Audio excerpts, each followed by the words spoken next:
What is up, y'all? I hope you're doing well. I am. I just came home to like packages, when you've like ordered things and you're like, ooh, you come home and you're like, let's see what it is. Well, I ordered off of one of those like Instagram factory to consumer. It was Timu.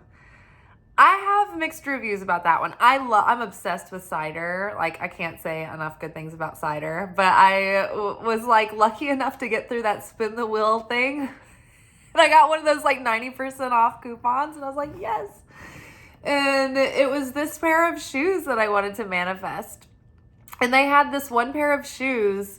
It was like I thought in my mind, I was like, I would like a pair of like old like men's loafers, but like that have a heel on them. So they're like those 1940s style like men's shoes, dress shoes, but like women wore them too, like with dresses and things. But I wanted one with a little bit of a heel, very specific, and like a very specific style of like with the embellishments on the shoe. Found 3 pairs in like varying shades that would be perfect, like a cherry colored one, a walnut, and like this other funky pair. And like they were all like, one of the pairs was like $2 because of the discount, because of the exploitation. And the other 2 pairs, I don't know, were like very cheap too. And then I ended up like, they were like, you can get like 2 other bonus items, and they just kept showing me stuff, and I'm just like, I actually do need, some makeup brushes. Those ended up being nice, but also there were a lot of makeup brushes, and they're pretty sturdy, but they're all weird sizes. Like, they're not big enough to be blush, and they're like too big for eyeshadow. So you're like, what are you using this brush on? Like, who are these people? So that's the only thing that was like super weird. And then like the lipstick I got, this looked like it was going to be more of a pink, like a fleshy pink. And it's more of like, it's got like bronze in it. And I don't know how I feel about it. I don't like putting more orange on my skin because I have like a yellow undertone. But that's all I'm going to say about that. That was my girl talk for the night. I have a surprising number of like male demographic. I always thought I would be mostly talking to women, but there's a lot of you guys out there. So sorry when I go off on like clothes and makeup talk. Okay, we're here for our weekly manifestation message to see what we need to do and focus on for the good of our manifestations. And, sometimes it's chill and step back. And sometimes it's like, hey, get to work. So we'll see what we're doing this week. Let yourself receive. Allow others to give you loving care. Receive without guilt or apologies. Okay, so this came up recently. Allowing ourselves to receive. That can be hard because it takes vulnerability to be able to receive many times, and it takes trust. I know that for myself personally, I have almost a fear of receiving. Like, I feel like it's going to be, like, I felt like it was going to be held against me. And I had trauma in my past that would lead me to believe that. So it's something that I have to work on. And if we aren't open to receiving all, the blessings from the universe, it's like we close ourselves off. It's like we're either an open vessel or we're closed and contracted. And so, starting small, allowing people to help you, right? I never wanted to be the burden, no, I can, take care of myself. I don't need anything, And I thought that if I was a hassle, it would be too much, right? And it would push people away. But actually, the truth is that when you allow people to give to you and to help you and support you, it actually creates like a bond or an investment. Like, people care about things and people and, projects and whatnot that they donate themselves to, that they give of themselves to. Kabbalistically speaking, there is giving in the receiving and receiving in the giving. And so by allowing someone else to be the giver, you're actually giving them an opportunity to elevate their own soul and to break through their own negativity and to transmute that negativity. So you're actually giving someone a great opportunity by receiving graciously from them. Now, there's a way that becomes toxic, right? When you lean on wanting to take or you set yourself up as like manipulating to receive, right? Or using that as a crutch, or not returning or reciprocating it back to life in some fashion. That can be toxic receiving. But for the most part, so we need to be able to receive freely. And, that can affect you sexually as well, right? I mean, if you have a problem receiving, then you can't relax and you can't let someone do their thing without feeling like you need to be, So it can affect many areas of our lives. And if we're looking at, where Venus rules, it rules over love and money and abundance and pleasure and beauty. And, so I mean, if you can't receive, then maybe you struggle with eating disorder, right? You don't feel worthy of receiving the pleasure of food or the nourishment. Maybe, it's more, it has to do more than just a fear of gaining weight. There's so many emotional layers to eating disorders and that connection of being able to receive. We've been healing our parent wounds and healing the inner child and reparenting ourselves. And so, it's possible that as small children, we could have grown up when, our household was in stressful times. And obviously everyone's parents were young when they started out, or most people, were not middle-aged parents, when they start. That's usually not an average thing. So yeah, I mean, we had young parents who probably weren't super financially established, right? And who maybe didn't have all the faculties emotionally of being able to handle the stresses of adulthood and, relationships and children and running a household and stuff. And so it's quite possible that at some point during your childhood, you needed something and you were shamed or scolded or made to feel guilty for being needy or needing or asking or receiving, right? You're costing me too much. I remember my dad would get stressed out and he would get so mad because they got me a car that was a lemon and it had a lot of malfunctions and mechanical problems. It was a Jetta. No, it was a Passat. It's so weird. Volkswagens are either they live forever or they turn to self-destruct and they start having these weird problems. I remember he would get he'd had all these pressures of his company on him and all of these things. And I guess that would just be the straw that breaks the camel's back. I also had an older sibling who struggled with addiction and all the things that come along with that. And so by the time it got to me, if I had issues with a car, and I'm not, a bad person or I'm not a wayward kid, but I'm still getting yelled at and made to feel like I'm too much of a burden and, because of the car costs.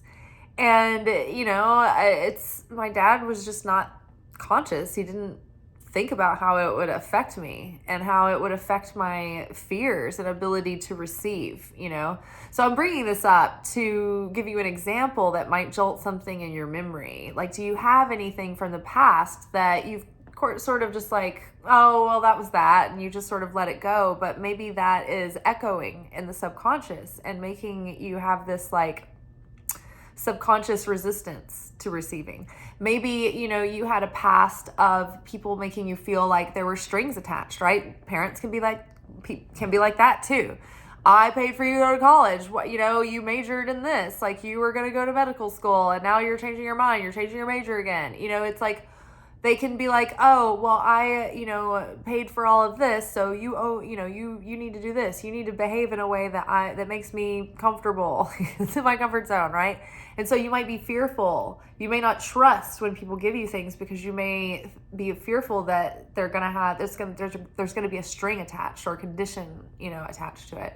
So observe and explore within yourself where your blocks are to receiving, where you might have fears or insecurities about that, or where it may make you feel vulnerable or almost even more like exposed by receiving, and see if you can start shifting your perception, that not only are you worthy of receiving, but that people want to give to you, and that it makes them happy and it brings them goodness. It's not taking away from others who want to share with you if you can receive it graciously. Now, there is a way to receive graciously, and it's more like by the way. It's like you're not like thinking like, oh, I want this from this person, or I want this from the situation, or I need this to happen. You're not needy, you're not lacking, you're not wanting for anything. It's just that, it's presented to you, and you're like, it's like you're almost like receiving just to make them happy. It's like you don't need it. It's you're not asking for it. Oh, okay, oh sure, thank you. Like when someone gives you a compliment, just thank you. That's so nice. Just receive it. You don't have to be like no, self-deprecating. Like give your compliment back. Oh, I couldn't possibly receive a compliment. I couldn't burn you in that way. It's like no, just receive the compliment. Let someone hold the door open for you. One time we'll talk about the trick again. So I did this before I went into a sandwich shop, and so I'll take you back to this. This is a trick to enhance your feminine power of receiving. This is this is magic. This is kind of like a witchy thing. I don't even know where I remember hearing this, but this is not me. I did not make this up. So before I remember it was Adrienne Everhart, the feminine energy coach. Like she talked about this practice, and she has nothing to do with magic, but I swear this is so magical. So if you're in the car, before you go in the grocery store or wherever, or if you're even wherever you are, you're at home, get into your feminine energy of receiving. So if you're a man, you can do this too. So what you're going to do is you're going to try to relax yourself and close your eyes if you want. Take a deep breath in, like very deep breath in. And then as you exhale, relax your shoulders and open your vagina. And you're going to do like 3 repetitions of that. You're going to take a very deep breath in. You're going to relax your shoulders. Open your vagina. I don't know, guys, you would maybe open from the depths of your taint. Like that space behind your balls. Maybe open from there. I don't know. But you open yourself to receiving. So I did this once before I went in somewhere, and this man held the door open for me, and I graciously received the door being held. It was, I was just like, oh, thank you. And then by the time we got to the counter, he was like, I want to buy her sandwich. So he bought my sandwich. That doesn't happen to me all the time, but it was just after taking deep breaths, relaxing my shoulders, and opening my vagina. So everyone do that before you do anything or go in anywhere. Do it while you're sitting at a restaurant. See what happens. All right. What else do we need to know for this week?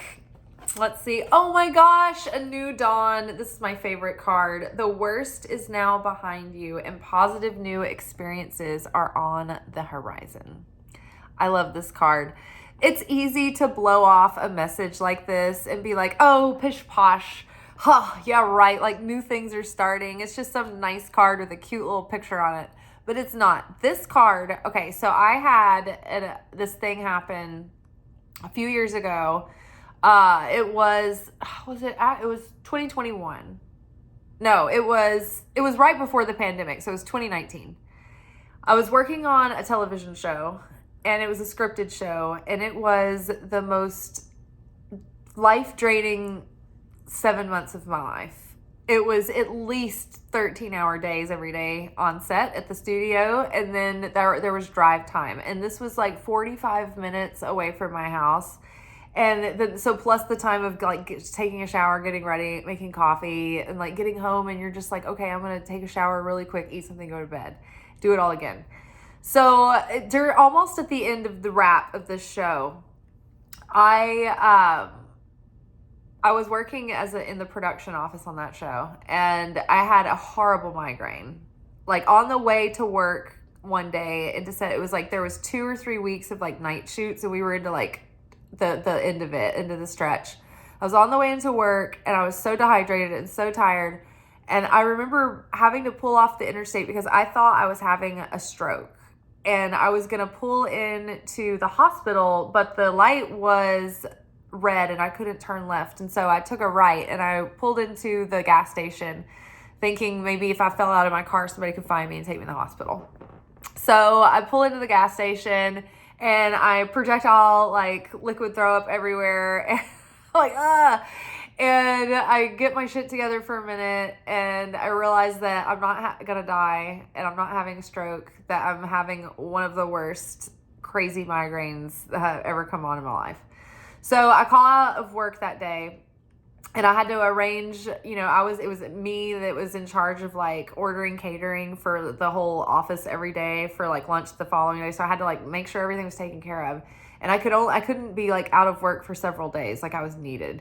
So I was off work that day, but I had to go back the next day, and I was such like a shell of a person. I was so dead. I was in so much pain. It was still like, I was still having a migraine. I was still feeble. I was like sweaty and I had diarrhea. It was just awful, right? And I had the remnants of like the end of my weed stash left. There wasn't even a lot. And it was with me that day so that I could maybe have some emergency like weed to get me through this like 14-hour day. And so my car was smelling, and I was on the way home that night. It was like 2 a.m, and I got pulled over by some weird random reason. And it was like, I was just like so like washed out.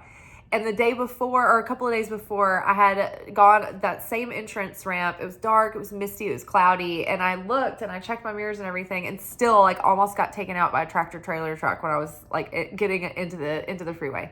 So I was having very bad like post-traumatic stress from that. I was like, I never want to switch lanes again. I just was like driving home. I was like, oh, I'm so miserable. And I need to go to the bathroom. And the gas station at the other exit was closed, and so I thought there's a bigger exit, maybe I can get to that one.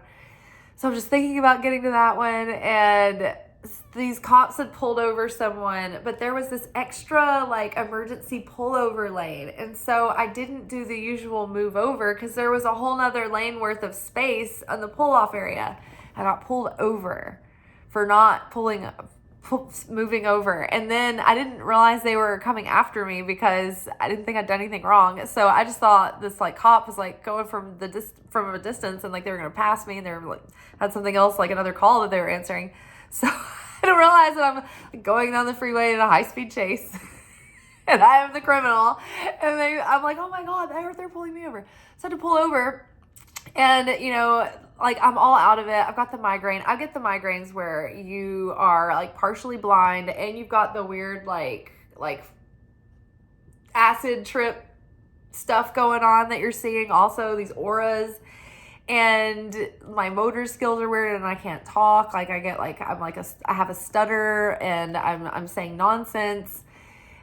So obviously they think that I am inebriated, which I wasn't. And so I ended up getting arrested and taken to jail that night, and like had taken and gotten a blood test.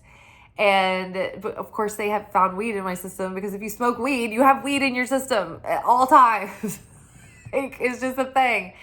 So long story short, it was the worst case scenario. I got strip searched in this nasty ass, like dirty shower stall with like a ripped curtain. It was just like the worst ever, with the migraine the whole time.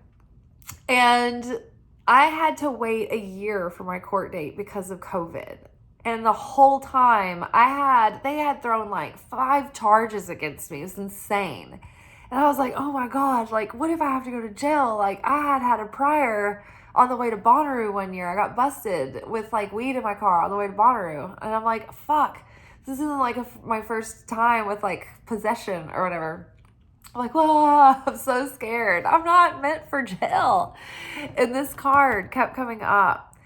And I just kept hoping that it was legit, that it wasn't just some BS, and that there was real hope, that this was a real message, that the worst was behind me, and that everything was going to be fine.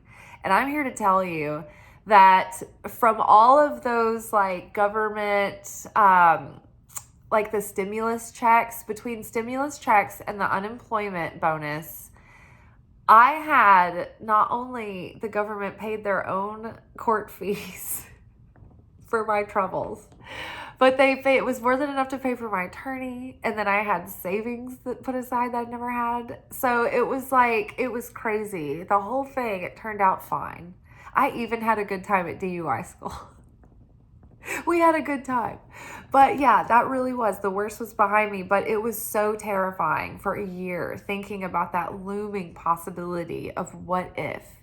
And this card kept coming up. And I really believe this. And just before I started this video, I happened to see Phil Good, the coach, the light worker guy. He is on Instagram if you're not familiar with him. But I happened to see him talking, and I usually stop to listen to him talk because I'm usually I resonate with his messages. He's usually in alignment with whatever I'm dealing with. And he was just like, if you're hearing this right now, things like a very long, arduous, and difficult cycle, you're at the very tail end of it, and it is wrapping up, and it may have been the last 3 to 5 years.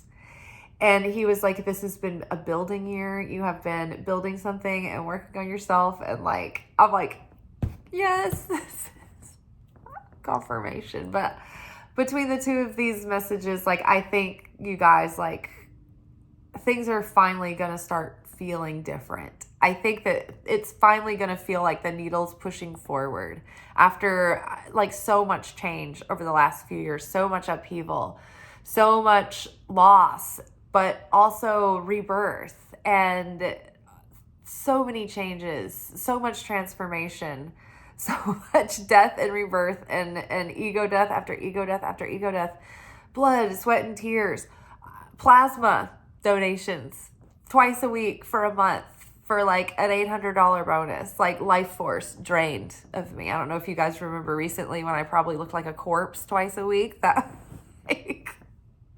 So yeah, I believe that we're at the end of a difficult cycle and a new day is dawning and things are going to be different and things are going to be changing and things are going to get better. Okay. And growth is happening and our efforts are going to start bearing fruit. Make a decision. Feeling stuck or indecisive, listen to your intuition and make a decision. So the Two of Swords vibe is here. It's like a stalemate of, a vibration of still feeling the lingering feelings and conditions of the past, letting go of scarcity mindedness, right? Moving past, old life paradigms that have fallen away. And now it's like we've been in kind of a limbo, right? And now moving forward, a new experience of life can happen and new experiences and new opportunities and a new path can open up for us. But we have to let our mind move away from the past and into the future, into the present, really, into the power is in the now, right? Just like Eckhart Tolle's book, The Power of Now. We are creating the future in the present moment by what we are doing with the present moment, by our, free will and the decisions and the choices that we make, how we're showing up and how we're proactive and not reactive. So just allowing if we're straddling two timelines, we can't fully move forward. So making sure that you're not straddling the old timeline. Getting clear on where maybe scarcity mindedness is still coming up. Or, it's like you're wanting to call all of these things in, but you can't receive them if you're not feeling deserving and worthy and open to receiving. So again, it's deciding, maybe this is also too, it's making sure that you're not in dissonance or out of alignment. It's like if you want to call in and have all these opportunities coming your way, you have to make sure that you also have the ability to receive them, right?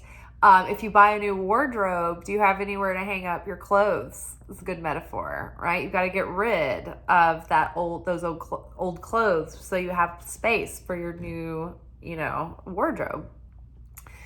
So make room in your mind and in your thinking. Steady and set your thoughts on the outcomes that you want. Focus your energy and your attention on the structures and routines that are going to give you the life that you want to be living. Do you miss dancing? I miss dancing. I want to get into dance classes. That's something I would like to do this year. Are you wanting to get more movement in your life and more activity? Do you want to get in better shape? Start going out on long walks. Are you taking initiative to take those actions?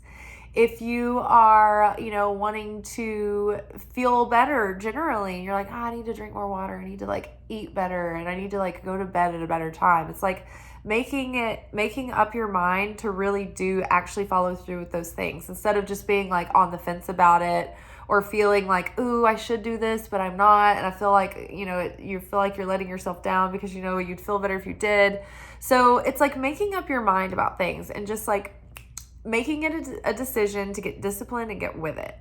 Also, if you're oh, I've been thinking about doing this, but I haven't really done it. It's just make up your mind and do it. The universe loves us to have courage of our convictions, to not spend a lot of time suffering over things like an indecision. A lot of times the cocoon that we have to transcend beyond is indecision. It's indecisiveness. It's timidity. It's, oh, I don't know, I'm afraid to make a mistake. It's stop being afraid to make a mistake. Just be bold enough to recover from one and own it. And I'm guilty of this too. I'm a Libra rising. I'm an Aries sun, Libra rising, Cancer moon. So it's I have all these feelings and all these I can see it both ways. I can feel everyone, from every side. I can see the positive, and that's been my downfall. It's wasted so much time and energy in decision. I remember hearing and learning once that President Obama had someone who chose his wardrobe and chose what he wore every day for him. They laid out his clothes. And that was not because he didn't know how to do it himself or he wanted people to wait on him hand and foot. It was because he needed to save his willpower. Every decision that we make uses chemicals in our brain that get depleted, that need to be renewed every day when we sleep and things like that. And so when you start the day early, that's where you have all your willpower juice ready to go. That's when you're the most strong. Your tank is the most full to make empowered choices. But the more decisions you make through the day, you deplete your willpower. Chemically in your brain, it starts depleting. What's interesting too is that Kabbalistically speaking, the most energy and power is in the beginning of the first hours of the day. That's when the day is building. That's when the light is building of the sun. The sun is rising into the day and the light is growing. But once we get past noon, that's when the day starts depleting, right? The sun starts moving lower into the sky. Gradually we lose the light and we recede into darkness and into nighttime. There's a little ladybug on my couch. So the energy of the day waxes and wanes just the same. So be decisive, make that, a mission in you. And in line with the rest of the messages we've been having this week, we've been doing a lot of inner child healing, and a lot of the subconscious patterns have been coming up into our awareness.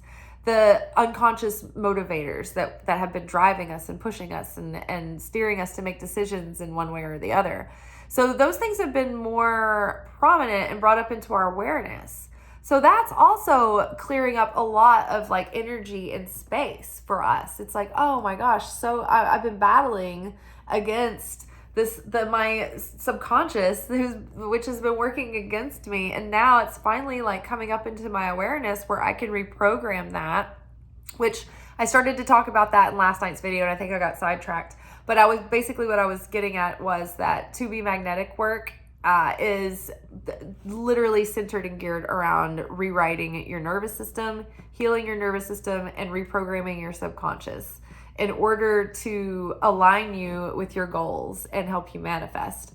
But there was also, an attachment style video that I linked in yesterday's video. It's a conversation that Mel Robbins was having with Thais Gibson about our attachment styles.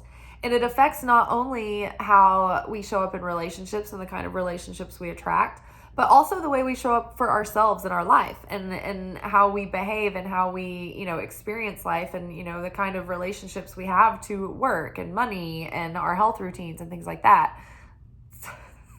Ladybugs just flew right in my hair. So, it's like if our subconscious is still operating from defense mechanisms built when these attachment styles were established, then that's the iceberg underneath the surface that's really driving the whole ship. So it's like we need to get into the subconscious and rewrite it. So there's a lot of things that they talk about in that video that's very, very helpful. So that link is in yesterday's video in the description box. And then building upon that, rewriting the subconscious, there is a supplemental 21-day meditation that they have with that video that you can do to help rewrite your subconscious. And they tell you the most effective ways to use it in the longer video. But also, if you are interested in To Be Magnetic and you've been thinking about it, you can go through my link in this video in my description box. On every video, there's my affiliate link to Be Magnetic, and you can use a 15% coupon code for your monthly subscription. But I think it's like $30 a month otherwise, but I've never regretted it. I know that's a lot for, depending on what your budget is. But I've never regretted it. I think I would probably give up Amazon before I would give up To Be Magnetic. No, that's not true.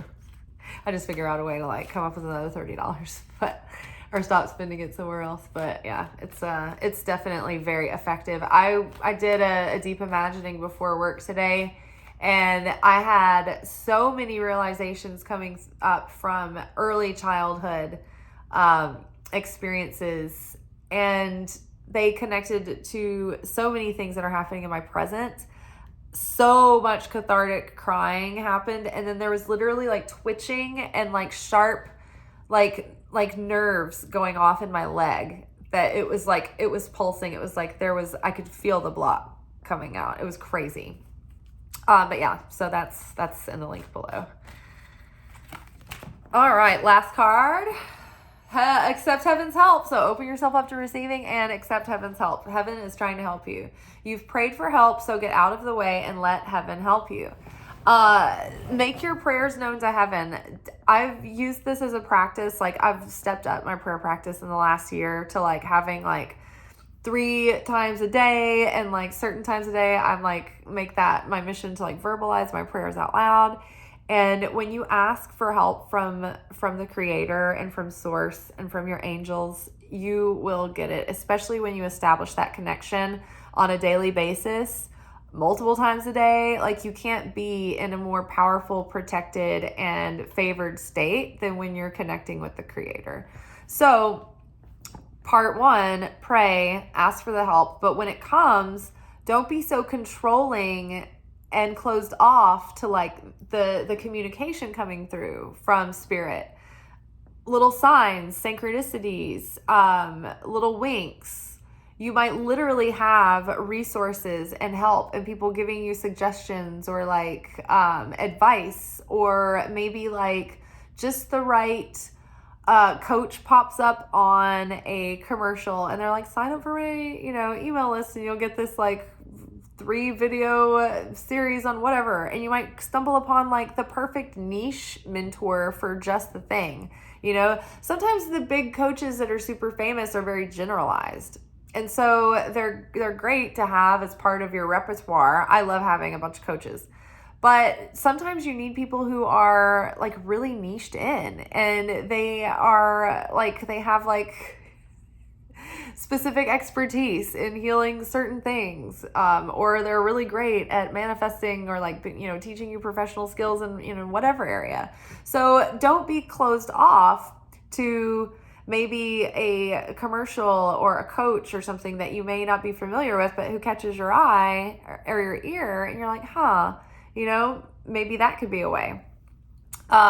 Maybe there's opportunities coming up that are going to offer you more than you expect, or that maybe you're like wanting to be really controlling or like specific about how something is, or I don't know, the way it shows up. Sometimes like this is an easy example, but like if you want to work for like a specific company and you're like obsessed with like, I want to work for this one place and have this job, but it's like you're kind of pigeonholing yourself because there's that one place, and it's just you're waiting for that one person to hopefully have a better opportunity that allows them to leave and make a spot open for you. And then it's like, you're competing for that one company.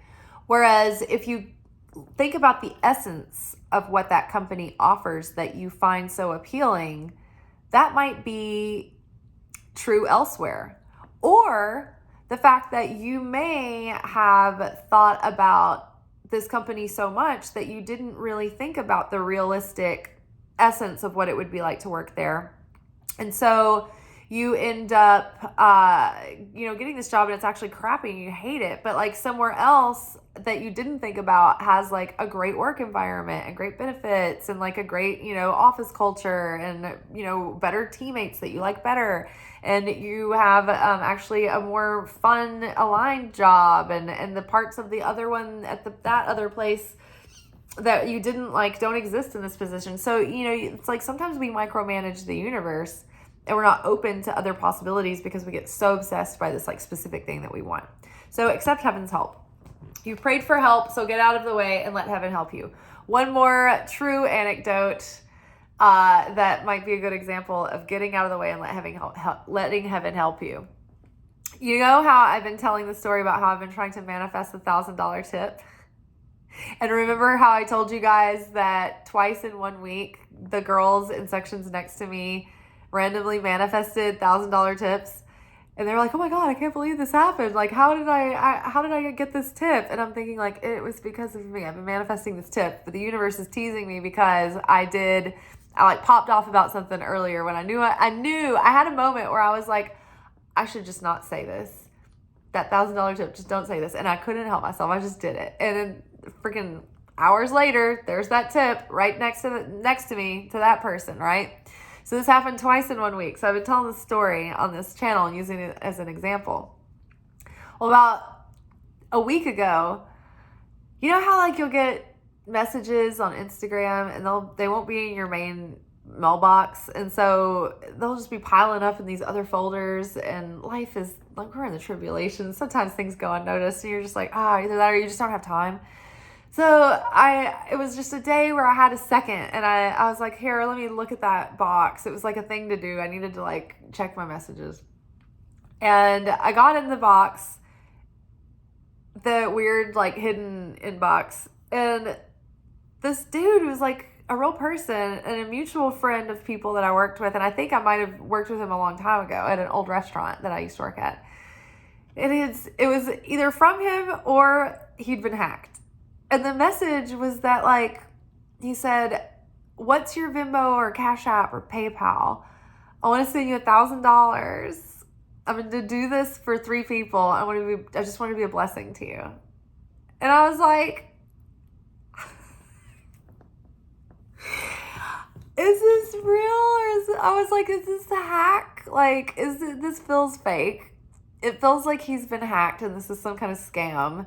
But I was like, can anyone scam you from having your Venmo information? I was like, I feel like that's something that people give out publicly all the time, so I don't think that someone can hurt you just from having that.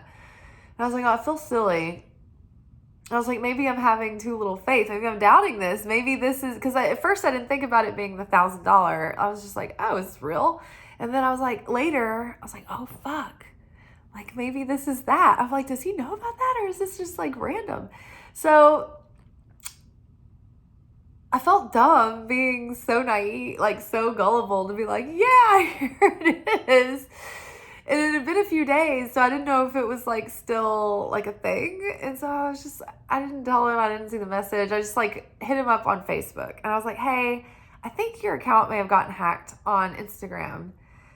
This is the message I got from you. And I told him about it. And I was like, I figured it was probably not real. But then I thought, well, what if it was? And so I never heard back yet from Facebook.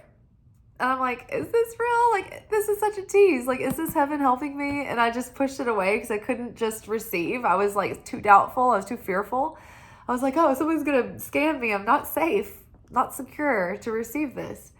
And so, yeah, so I finally was just like, fuck it. Like, I'll just tell him on so I answered the message on Instagram. And the reason I reached out on Facebook was like, if someone has hacked his Instagram messages, then I might be talking to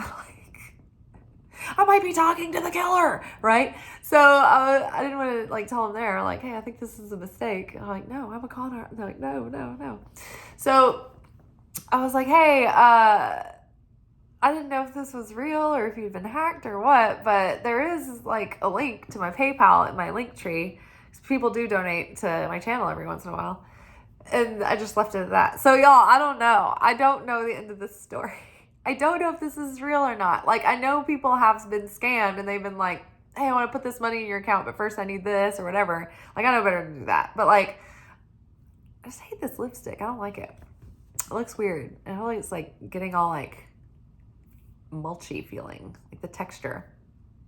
Like, you know when you like put the lipstick on, it like gathers. I don't like it.